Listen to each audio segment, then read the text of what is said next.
Madam, আপনি ছুটির মধ্যে স্কুলে যাচ্ছেন কেন? কালকে রেজাল্ট বেরোবে, সেটারই কিছু কাজ করার আছে। এইসব পরীক্ষা টরীক্ষা একেবারে বন্ধ করে দেওয়া উচিত। এইটা নিয়ে আমরা পরে কথা বলবো। এই যে ঠিক আছে ভাই, ম্যাডাম।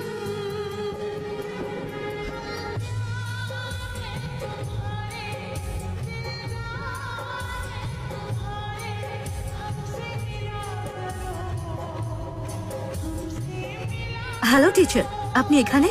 নমস্কার ম্যাডাম। আমার আজ রিটায়ারমেন্টের দিন, আর সেই দিনটা ছুটির মধ্যে পড়েছে। স্কুল খুললে আমার রিটায়ারমেন্টের কথা সবাইকে জানিয়ে দেবেন।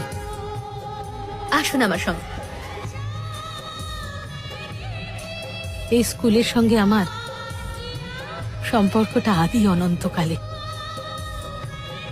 আমার হাজবেন্ডও এই স্কুলেরই শিক্ষক ছিলেন।